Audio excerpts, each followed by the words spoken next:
Hey folks, I'm outside here, just taking a little walk, a little 10-minute walk, just giving myself an opportunity to relax. Sometimes really it only takes a 10-minute walk, honestly. And I know if you're anything like me, even though I may get outside a lot, there's still days where I think like, 10 minutes isn't worth it, 10 minutes isn't gonna do anything. I don't have 10 minutes, and I won't do it. But then there's that moment like now where I say 10 minutes. And I just walked out here maybe 100 yards, and already I'm just feeling my body kind of relax, my shoulders soften. I'm hearing that airplane, but I'm also hearing the birds and the bugs buzzing around me. And I'm seeing just this immense texture of green and chaparral colors, and it's quite beautiful. Still kind of springy out here. So, but the main thing I wanted to talk about today, or just share with you guys, is this idea of nature being a mirror, and that something we bring as humans is this conscious ability to relate. We're creatures that like to relate, to create relationship, and we can choose to do that consciously, which is pretty cool.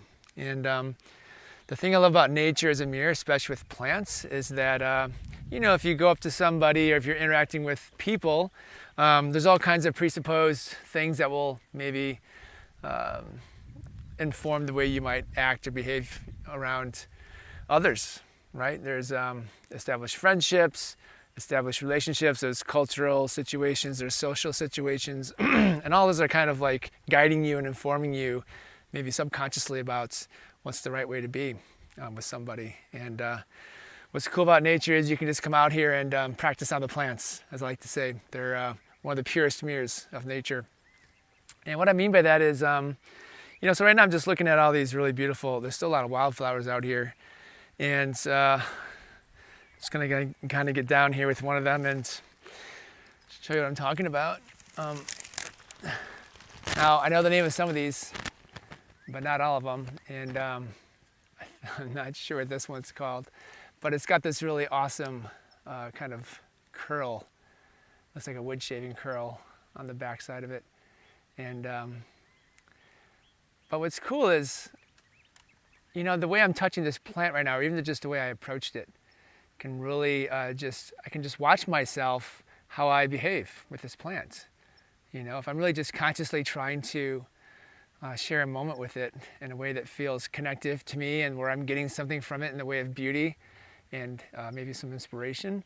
There's also what am I giving to it, and so just the way I would touch it, and it looks very delicate, so I'm going to be kind of naturally just delicate when I touch it, and just a little bit of sensory information just tells me it just wants to be touched gently, and you can kind of watch it as it rocks back and forth a little bit when I kind of touch it. It doesn't take much for this plant to get really activated.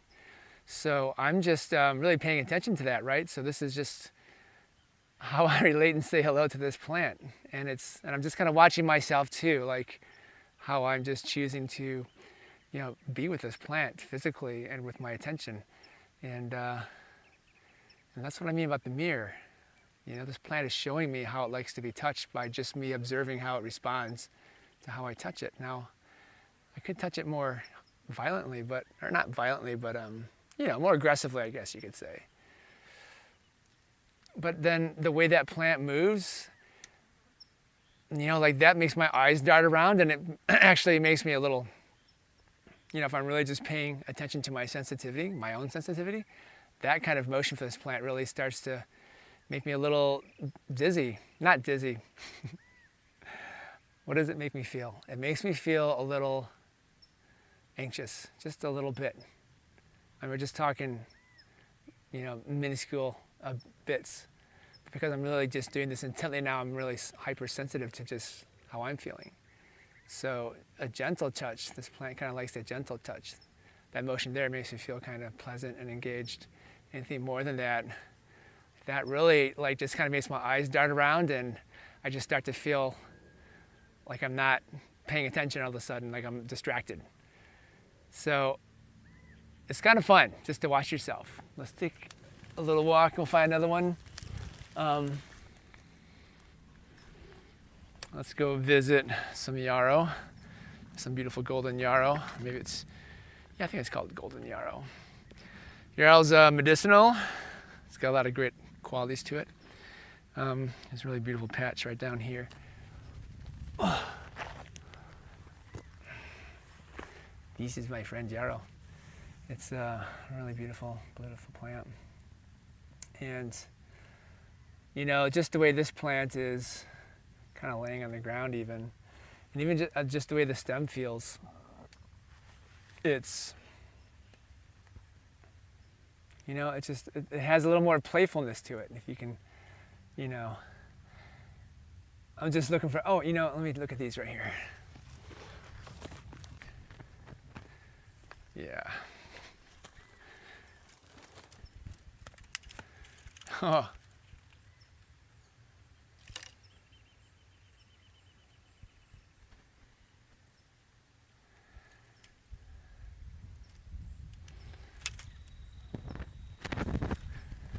So for instance, this yarrow here, you know, if I do the same thing with this yarrow, if I kind of touch it, you know, it's got a lot more sway to it. So I can put a little more force on this, and I mean that nicely, a little more just, I can interact with it a little more fully, and it has just this real gentle bob. So it kind of likes a little more of a rigorous touch. That's kind of the feeling I'm getting from it. Like it's just kind of showing me that. And I'm just watching myself, how I move my hand with it. And, you know, it's fun just to watch yourself and to watch how you begin to create relationship and how you interact with something. Let's check out one more, two more. Oh, here's a good one. So this is blue curl. And it's really quite sweet. It's got these fuzzy, very fuzzy. And this one has a little more bubbliness to it, not only just visually, but you know, it's just I tap the branch, it's just got a lot more buoyancy, and you know, it just seems to kind of get a little excitable when I, you know, touch it. And just the texture of those, its little florets, its little flowers really just kind of invite me.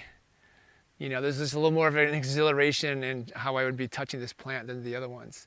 So again, just watching myself, like how I change. It's got a good smell too, right? So just watching myself, how I change my behavior, change my actions, depending on how that plant is responding to me. So how can we use this in our lives? Well, it's going to take a little consciousness, but the idea here is that you would just really start to pay a little more conscious attention when you're approaching your friends and family and people in the world, strangers, and just noticing that their vibe will immediately sort of give you some information about how they want to be interacted with. And you can make a judgment about that, good, bad, something you want to do or don't want to do. But the cool thing is, you then get to kind of like figure it out, right? And it can be kind of fun. The last one I'm going to kind of come to here, and I'm going to come to it really gently. Like I'm really going slow here because it's a pretty big bush of it. This is our beautiful friend Yucca. And already I'm just sort of feeling my body get tense because I want to reach in here. It's kind of hard while I'm holding the camera to just gently touch one of his branches, and to know that there's these little, you know, spiky edges all over this plant, which make it pretty painful to mess with if you're not paying attention. And it's, you know, the edges of his grass are very also not sharp, but scratchy for sure. This is not a pleasant plant to run into by accident. And so I've just got a much more gentle touch with this plant. And, you know, when I touch this one, it just, it's a little more like, hey, take it easy, right? It's kind of got a little more of an aggressive response. So that's how I would describe it. So, yeah. And again, I'm just interacting with it differently than I did with these other plants. So that's all I wanted to say. Nature is a mirror. You can go out and learn about yourself just by doing these simple things and just watching yourself. And in the meantime, you're also creating a relationship with nature. You're using your capacity as a human to relate in this really wonderful way. So, and then you get to take that gift of knowing yourself better back into the world and share it with anyone you want. So I'm gonna come up to one more plant here. I was trying to find it. I thought I saw it earlier. Thistle. Thistle's another one that's it's really beautiful right now. It's still blooming in a lot of areas. It's not quite as standoffish as yucca. Oh, here it is. But